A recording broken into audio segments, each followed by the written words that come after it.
This is From the Courtroom to the Boardroom, the podcast for the next generation of legal leaders with me, Simon Gibson. I was a lawyer for 13 years until I walked away from legal practice and entered the world of business. I'm now CEO of the Spirant Group and I lead a portfolio of businesses in the UK and Australia. On this upbeat podcast, I tackle the big issues facing law firms and businesses alike with the help of intriguing guests. Are you ready to rewrite the script? Then it's great to have you along for the ride. Hello friends, welcome along. Good to have your company. Hope you're all well. It seems to me that for about the last 30 years, the legal sector's been in a state of transition. I can't remember the last time it wasn't in such a state. There's law firms who are looking to buy. We've seen that there's a lot of money sloshing around from private equity who are interested in investing in law firms with interesting growth plans. There's people who want to sell and get out. And as ever, there's firms looking for the perfect partnership in terms of mergers. So there's a lot going on in the legal sector, lots of transition. And I just want to dig down in this episode to work out what the do's and don'ts are for any firm considering taking any of those steps, if it's buying, selling, merging, and what they need to get right, what they do not want to get wrong, and where to go for expert advice before they take any steps. And my expert guest on this episode, I'm very pleased to welcome Julie Wilkinson. Julie is founder and leader of Wilkinson Accounting Solutions.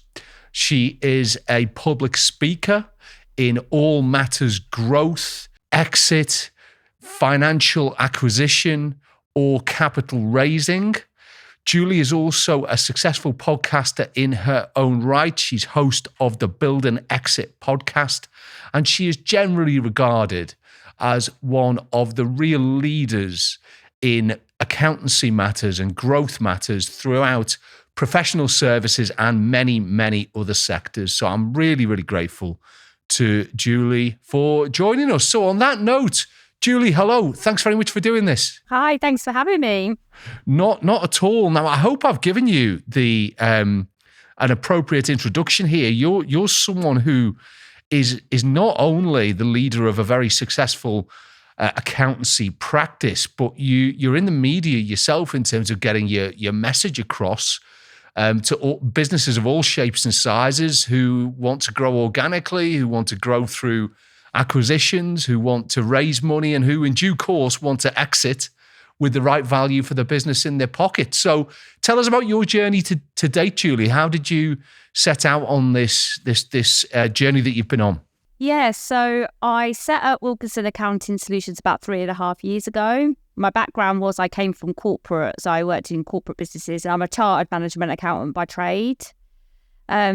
So I decided to set up the business because I did a bit of research and I asked 20 businesses, sort of SME-sized businesses, what their accountants did, and 100% only saw their accountants once a year.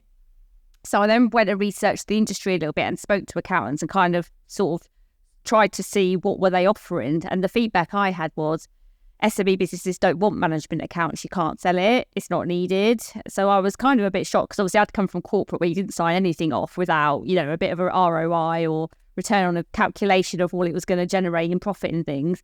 So I was like, this is a bit strange. And so, but when I delved a bit deeper into why I think it wasn't really sought after was because I noticed that I had a skill set that other accountants didn't have, because I had 20 years in corporate. I've probably worked in every area of finance you could work in. I started life in purchase ledger and I worked my way up. And obviously traditional accounting practices are quite silo in their niche. They're sort of tax return and bookkeeping. I thought, we can't really teach 20 years experience. Like, we can all do qualifications. I mean, I'm a child management accountant by trade, and I also did financial statements and tax refreshers and things when we started Wilkinson Accounting. But the commercial experience was what I think was my skill set. So that's why I decided to set it up, because I think there was a gap in the market of business owners actually getting real-time information to make decisions, rather than just a standard profit and loss and balance sheet and only ever worried about the tax they paid. I suppose the acquisition side came into it because the corporate firm I'd worked in, they had bought a business, and one of my roles was incorporating different entities into the group. So I'd kind of been involved in a post-acquisition. And when it was just me back in the day when I set it up, I actually started to consult for some broking firms and just did like some consulting acquisitions. Because theoretically it's a lot of it's quite similar to the commercial work we do anyway for business owners. And then decided to launch our own acquisition services, which we actually launched them officially in 21. And now probably do about 3 to 5 a month, I'd say, on an exit or acquisition, sort of any stage of the process. So I mean, that's going quite well. That's an impressive volume, and in particular, just the point you touched on there about the early stages of your career, when some businesses only see their accountant either for a once a year review or around tax return season. I noticed that you've actually got an event. It's a masterclass that you're undertaking quite shortly, where you're looking to break down some of the sort of the mystique and the mythology around what accountants do. I saw it on Eventbrite. It's understanding financial statements, and it's about helping people understand accountancy lingo, isn't it? Tell us a bit more about that. Yeah, so I mean, I suppose this is a basic course, and the reason I've started it and the first one launched in September is because what I've come to realise is I think business owners in general do just have a bit of lack of financial acumen, financial understanding. And I think any business owner, buyer, seller, small business, large business, I think everybody needs basic concepts of accounting, because one, you don't know how to challenge your accountant or ask questions. So many people, people say they understand their accounts. They don't. They know the tax number, because when you challenge anything on the bank, because I see about 100 balance sheets a month, or the business does, and any time we challenge numbers on the balance sheet, not many people can answer. So that means they're not really understanding, which I know there is a thing of, well, you're paying the accountant, you don't want to do it. But, at the end of the day, your CFO or accountant isn't there with you every hour of the day. So I do think that people need to be able to make decisions themselves and understand how that impacts the financials. So yeah, the Understanding Accounting Lingo is kind of like a startup masterclass, I suppose, for business owners, buyers, sellers, investors, or generic business owners that want to know their accounts a bit better, to understand, basics of financial statements, what terminologies mean, how assets and liabilities impact their cash flows, and certain like red herrings to look out for really on their financial statements. So that's what the masterclass is about. And people can they book now on Eventbrite? Yeah, it's on Eventbrite, how to understand accounting lingo.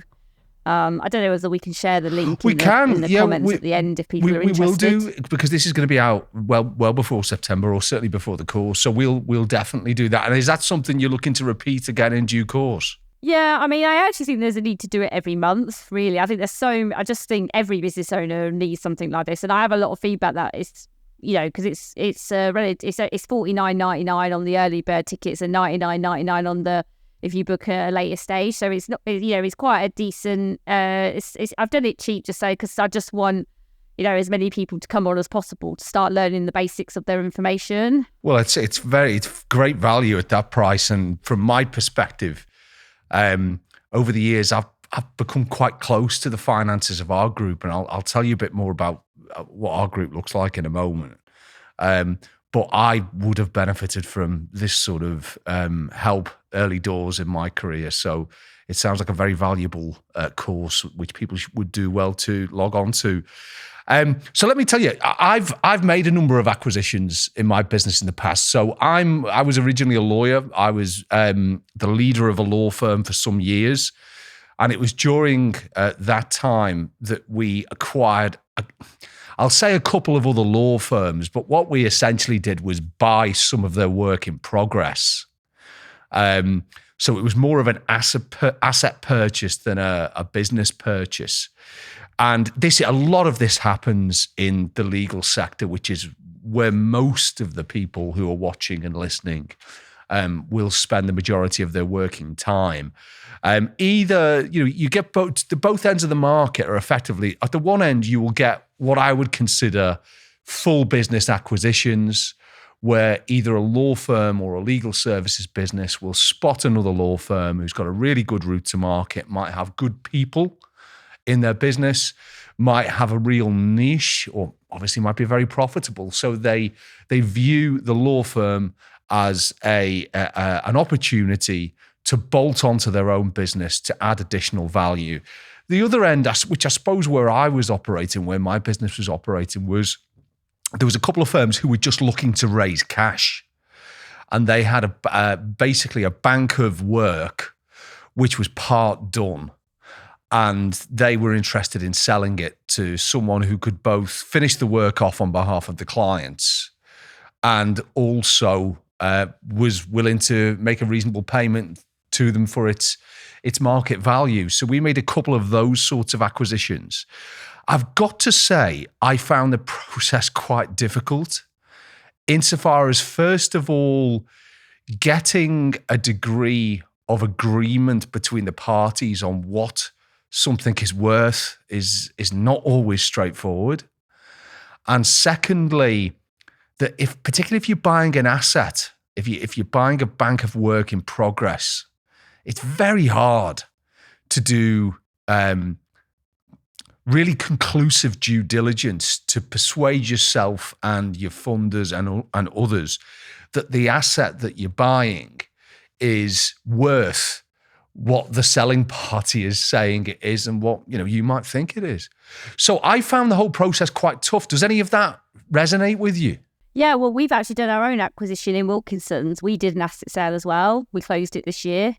So we basically bought a book of clients from a retiring accounting firm, but we also transferred over the staff. So we did an asset sale, not a share sale, and we transferred over the staff as well. So yeah, it does resonate with me because I've done it. So I understand. And I think, there is some difficulties. And this is one of the things that we do at Wilkinson's quite a lot is we help people look at, this is where I would say your commercial side to business comes out, because there is a number to a transaction, but there is also the risks associated to the commercials of that transaction in the future and how that can impact the cash flow, opportunities and risks. So it's how you then negotiate the right deal structure for those risks, because there's always risk. And at the end of the day, even if you buy the business rather than the assets, you're never going to find necessarily a business that's got no risk, because most businesses aren't run particularly well. But it's how you mitigate those risks within the deal structure and the cash flow of that deal to, things like, although there might be a value, how are you then negotiating, well, what gets knocked off the deferrals if certain things don't happen? So what clauses are you putting in your agreements? To, what percentage are you paying up front? If there's higher risk, do you pay lower up front on the basis that there's more risk? They're the sorts of discussions that we had with our acquisition. And that's what we'd be suggesting. So, sometimes people might pay a higher price for something, but get a better cash flow terms on it on the basis that maybe they need better cash at the beginning than the value. Because let's face it, sometimes a couple of $100,000 in the grand scheme of things is immaterial over a long period of years. So there's lots of different things you can do to get deals done. That doesn't always have to be, I think, like a set rule. Yeah, I mean, I completely agree with you there on this issue of managing and assessing risk, particularly not just with regard to the valuation of an acquisition, but how the cash that is dispersed to meet that valuation is structured. The two acquisitions we made were two quite different circumstances. One of them was very similar to yours. It was a retiring sole practitioner. And he I have to say, was very reasonable. He had a good little business. He'd earned a good living for some years. He wanted to retire. He wanted out. And it was a really, once we'd got some key issues agreed, it was a good deal for everyone concerned. There was a nice staged phasing of cash which went across to him, and it all worked very well. The other one was an interesting one because the other firm whose files we bought were in distress. They'd actually just gone into administration. So we were actually negotiating with an administrator rather than the partners or the owners of the firm. And I found that quite challenging because, of course, I don't know if this is always the case, and you can tell us one way or the other, Julie, but the administrator in this case, they wanted their money up front. They wanted to raise as much cash as they could from the disposal. But they were also, in fairness to them, they were mindful that they were going to have to take a haircut on what might be considered a full valuation because they wanted it up front. But I still felt that was more of a risky situation because whilst we did some due diligence, once that cash was gone, there was very little that we could do to claw any of it back or anything like that. So those two scenarios, on the one hand, sort of a friendly acquisition where everyone's working broadly towards the same objectives. And then the other one where, sadly, the business was in distress. An administrator, they had the sole objective of raising as much money as they could as quickly as possible for the creditors.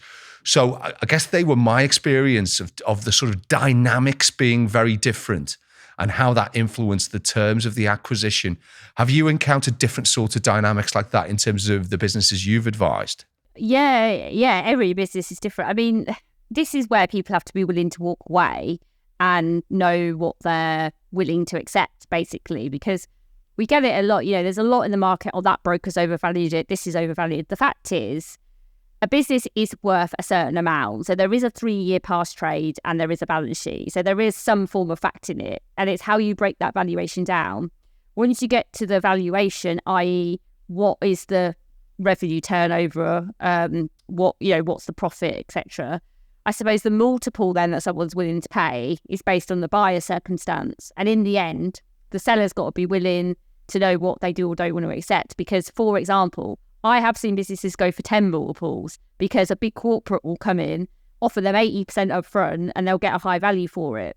But what the seller won't probably get is the nice fluffy stuff around it where I want you to keep my name, I want you to keep my employees, because they're not going to do it. But then if they've got the cash, so, a buyer's got to understand that they will be up against other parties. And in the end, the seller chooses what makes most sense to them. So if they're more interested, now in the administration perspective, it's a similar principle, different person working for it. But in the end, if a big corporate was going to swoop in and offer them 100% up front, you're probably not going to get it because they're at that point, they only want the most money they can. But, if you're actually dealing with a seller that cares about their company and cares about their staff and things like that, money isn't always the biggest object. So this is where the commercial side of negotiations come in, because there is a number, but there's also the fluffiness around what do they want from the business. So, not every seller will necessarily always accept the biggest offer. Sometimes it will be what is the buyer giving them around their business that is better. I think, how they feel more comfortable in the selling process. So they're the sorts of things. And that's why the buyer has to be, we always say the seller has to be prepared. The buyer has to be commercially savvy and know their own numbers to go into the negotiations to get the best deal, because they've got to be able to explain to the seller or whoever they're dealing with why is it not worth this amount of money? Why do they want to give them a certain cash flow? Why? It's the whys, because the number's there, but it's why do they want to change that deal structure? Yeah, absolutely. And I think those deals where everyone is negotiating on the basis of numbers, they're on the basis of evidence, of a trading history, of a balance sheet, of a cash flow forecast. They're the ones which I've found in the past to be most, I won't use the word straightforward, but you know what I mean? That we're all used to negotiating our way through complexity, through evidence. And if someone is prepared to be sensible and keep referring back to the evidence, that is at least plausible. I think where acquisitions can get difficult is where egos come into it. Because, of course, egos are not based on evidence. They're based on what can be an inflated impression of what any particular business is worth. And I've encountered that before, and it was very difficult because the seller in one situation, we didn't do the deal in the end because it was just too toxic and we just lost trust and confidence, to be honest. But he was just broad brush, bit of a character, chucking numbers around without any sort of evidence. He was almost reveling in the fact that he wasn't prepared to look at financial evidence and data and just sort of saying, well, you either take it or you leave it. So we left it in the end.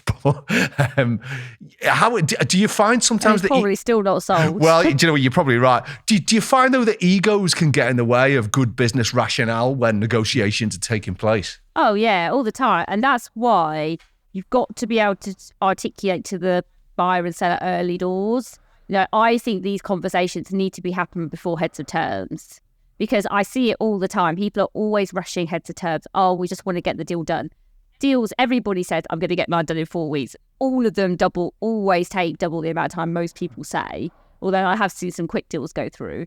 But it's like, yeah, but it's okay rushing it, but then you just come against the same problems at SPA or APA, depending on whatever type of, whether you're doing an asset or a share purchase.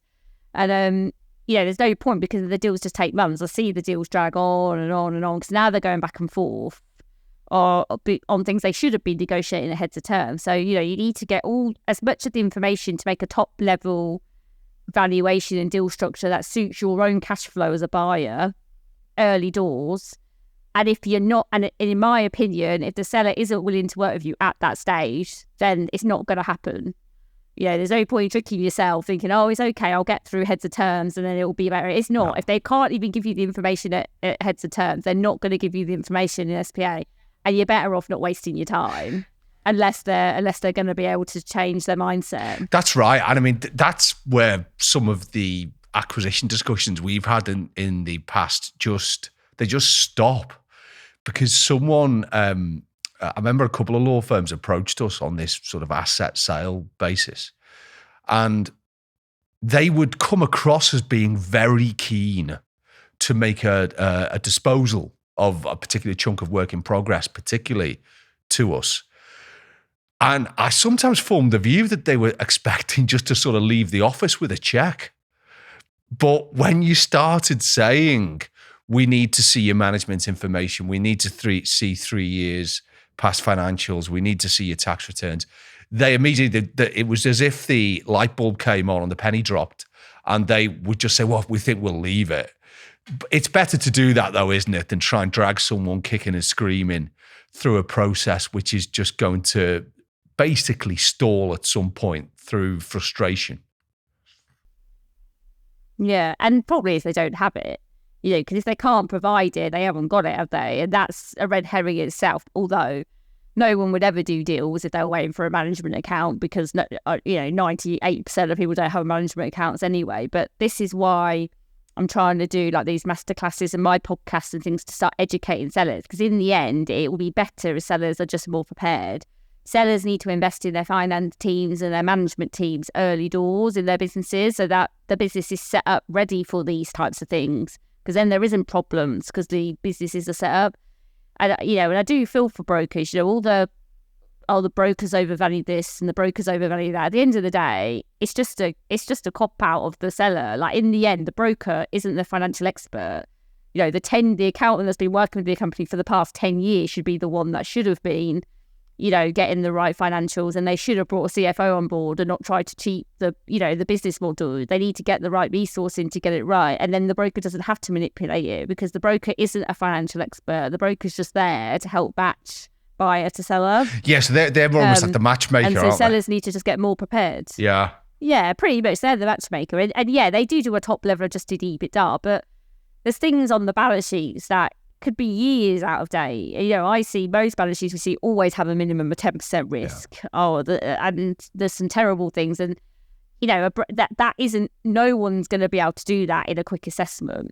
And this is where, when you find it in due diligence, you then make decisions of what do you push back to the seller to actually fix or explain, or you take the risk and buy it, but have better warranties in your purchase agreement. Yes, and you made a really good point there on the resource that anyone needs to have in-house if they are either selling or buying for that matter, and certainly to have the right CFO, the right financial leader, I think is critical. Without that, it's like bartering over a rug in Istanbul. It's you've not got the top team that you need to advise on the fine detail. But something else I would flag, particularly in these days, is the role that technology can play in effective acquisitions and mergers and streamline the whole process.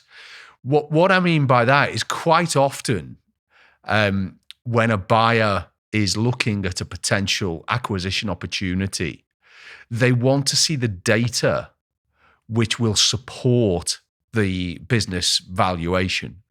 And my experience is the most effective and persuasive way of accessing that data will be if it's contained within some form of technology platform, if it's a CRM or it's a case management system or whatever it may happen to be. In the legal sector, it's usually a case management system.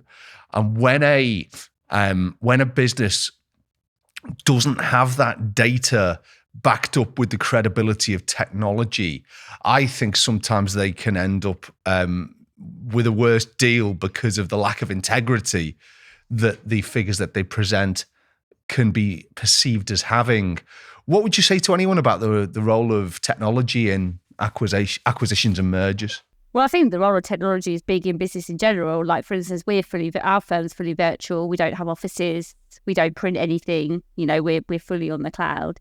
But I think, to me, systems don't fix bad processes. So although I think systems are needed, I do think before people just launch in and get systems, they need to look at what are they trying to achieve by the systems. And I think legal, you could have quite poor accounting if you don't have the right bookkeeper. So as an example, law firms will be getting deposits, they'll be holding money on behalf of clients, probably legally required to store certain monies. So it's all right having a physical bank account that takes it, but when that data goes into a system, if that data isn't then allocated correctly, so you can't see, a law firm should be able to see at any point in time, real time, what money am I holding for clients? What money do I have in the bank? What deposits have I received? That isn't sales, because it's those types of things that change the valuation. They're the things that happen on the balance sheets that change the valuations, because if the balance sheet's wrong, the P&L's wrong anyway. So the system plays a big part, because obviously the system quickens up the process, and it means there's less room for error. It's on the cloud, so it's more secure.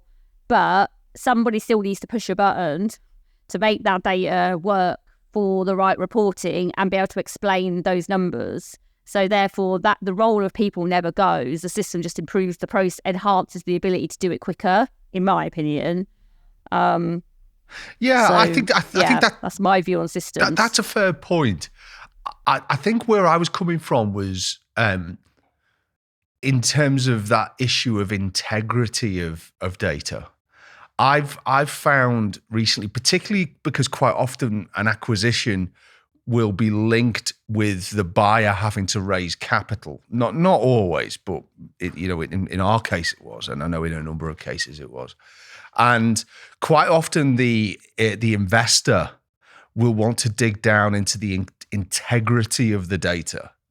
I've always found tech platforms as being a really useful way of establishing that integrity, and a way in which also to, as you quite rightly said, just things like the risk reduction that good tech can bring to an acquisition, even just in terms of that issue you've covered about data being backed up in the cloud. Well, in terms of risk management, that would be a box ticked.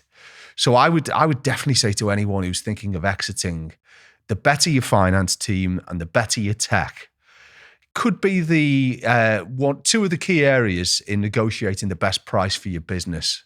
But of course, as you quite rightly said, it's all very well saying that, but many firms don't have it. No, and then I think technically the integrity of this data should be better in the system, but I think over a period of time it gets better. I think you just have to be careful of, are people using the systems properly? For example, I've seen people spend, this isn't really for the law industry, but I've seen people spend thousands of pounds on stock systems, but then nobody puts the stock on the system. Yeah. So the system's there, but the integrity is not, because the stock's in the warehouse is not on the system. So you can't know that from the system. I've seen people have assets on their register, so they're asset registered. So the systems will have the assets. The book value's there, but you go and see it and it's fully dilapidated. I saw one that had a 750,000 asset, and the whole asset was dilapidated. So the system there, so if you just relied on the system, you'd say the integrity's there because it was there, but actually it was dilapidated, it wasn't real. You get the customers on the books, but actually if no one's got a reconciliation between, what customers have generated sales and what customers are still on the CRM, then the integrity is actually, so if you just trusted the system, actually I think there's more risk, because the systems can say anything if no one's got some integral checks between what actually happened. So theoretically the system should be better, and I do think people should invest in systems. I'm not trying to say the system's not there, but I think too many people put the systems in thinking it solves all the solutions, but actually there's a tidy up and a process needed for every system. And people can't get away. People have said to me, "Oh, well, I don't need to pay any staff if I've got a system." That's the thing I'm getting. That's not true, because actually the system only works as good as the people that manage it.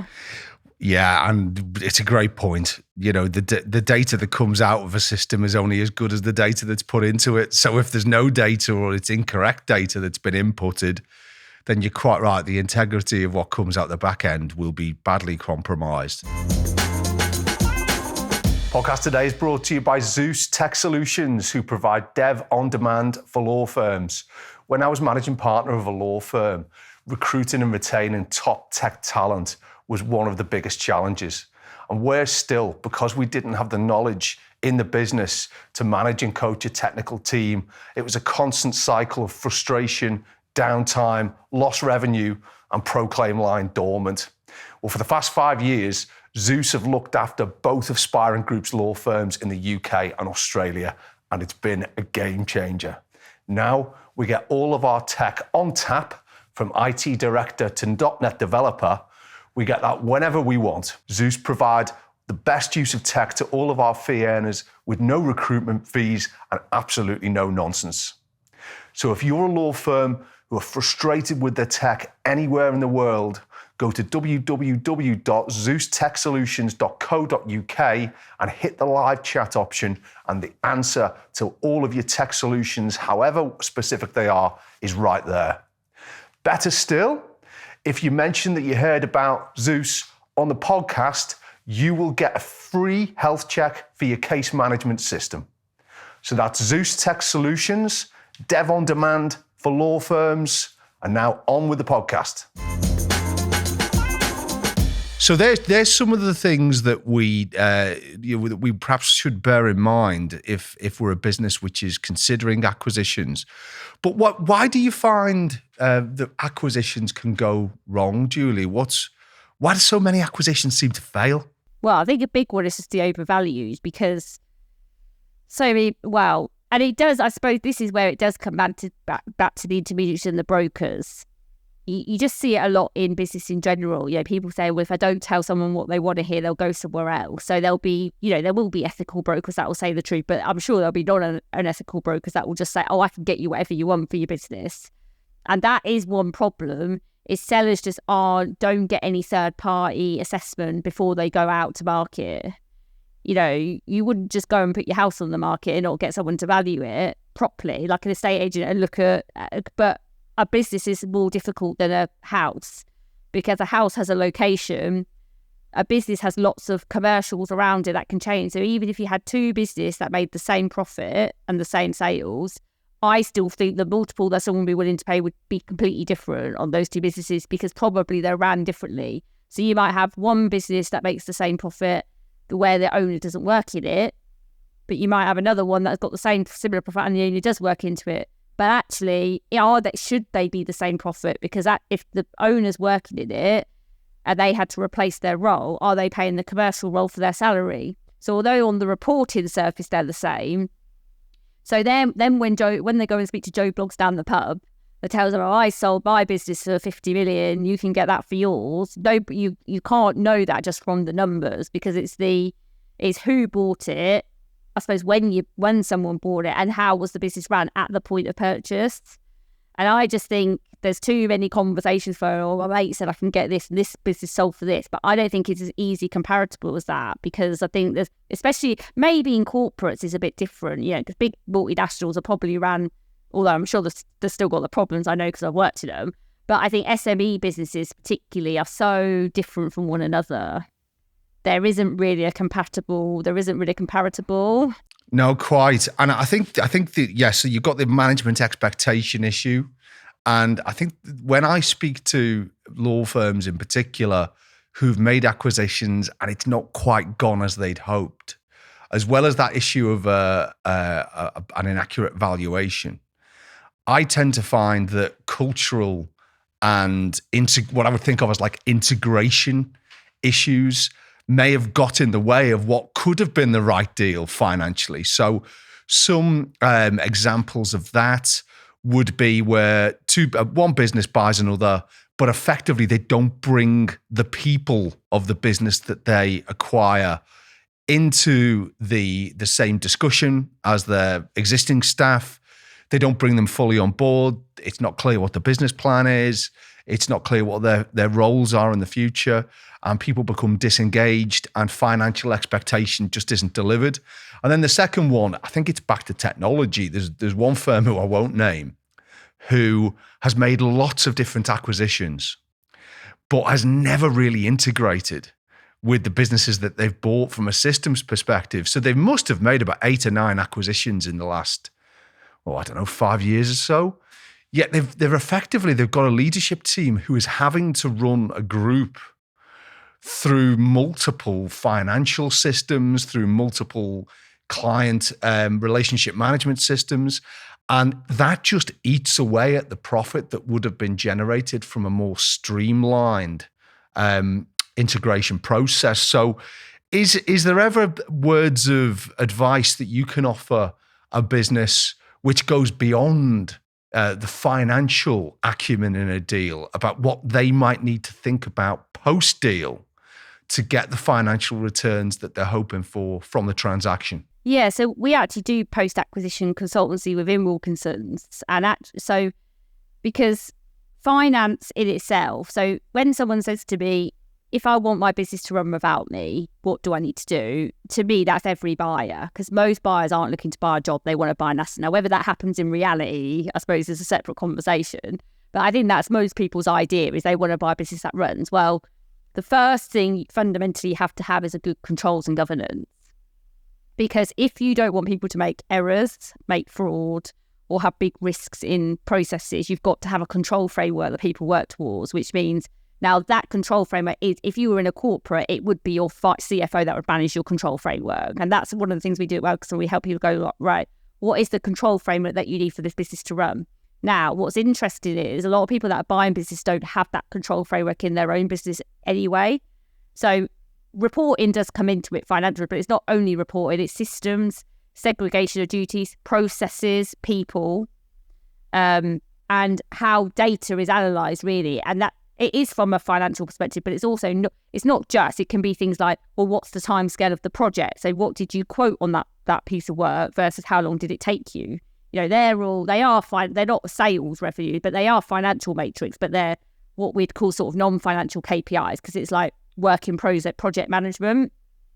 So when people are looking to buy new businesses, it's interesting when they don't even have it in their own business, because it's like, well, how can you buy a business? So how can you say to a seller, well, I want a management account and I want this, but you don't actually have it yourself? Because you don't know. The problem is you don't know how to challenge it because you don't see it. So we would always recommend someone, if you're going to buy, the first thing you should do is everything you're asking the seller, you should have it yourself. And if you don't, technically you could argue you're not fully ready. It isn't saying you couldn't do it, but it will be easier, because then when you integrate, it's easier. So if you have things like a HR department in your own firm, so like for instance, Wilkinson's, we have a HR firm, we're fully cyber accredited, we have key personnel insurance, we've got full management accounts and KPI reporting, weekly cash flows, a leadership team, a budget, a pitch deck for our funding. We have all those things in place. So when I go to a seller and look for more acquisitions, when they can't give me, or when they give me something, I can look at it and go, well, that doesn't really look right to me, because I see it myself. But when you don't have it, you don't know what to challenge. So that's why people bring on the experts like us or HR experts on the acquisition. But, you are trying to ask someone to give you something that you don't have yourself. So when you go into after acquisition, you don't have anything to integrate it into. So, if you don't already have your team meetings set up and your objectives for your staff and things like that, how do you roll it out to new staff? You don't have it. So you've got to, so really the business, I think, buying has to have their own sort of integration plan before they even go to market to buy, so that they're ready, so that when they do, they can quickly pop it in and do it.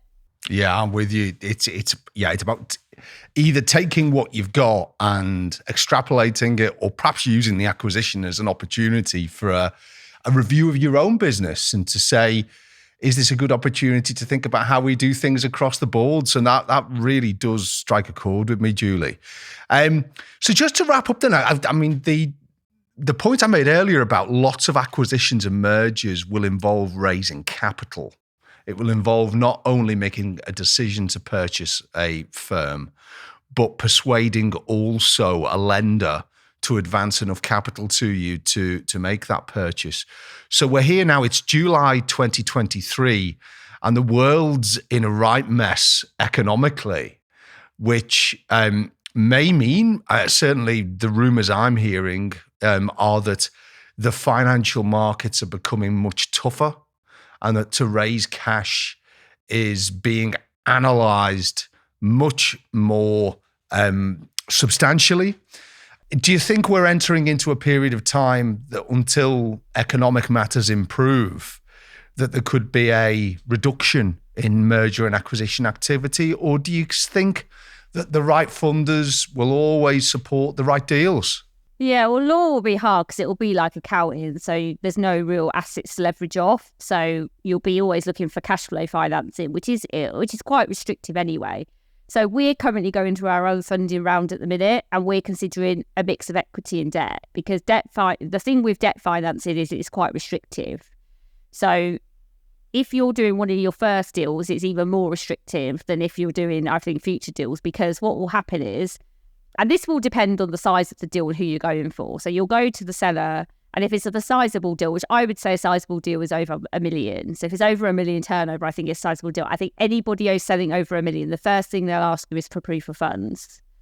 The problem is you'll have your lenders, and the lenders will go, especially a cash flow lender, well, I can't give you proof of funds unless I see the business financials. But the business selling won't give you the financials because they all say, well, I want to see the funding. So you go a bit of chicken and egg. So I think the first couple of deals are definitely harder, especially for cash flow financing, because it might be hard to offer proof of funds until you see the data, which is why we're looking at a mix of debt and equity, because ultimately you have to kind of go where the market is at the minute. And I do think it's expensive, like debt funding is.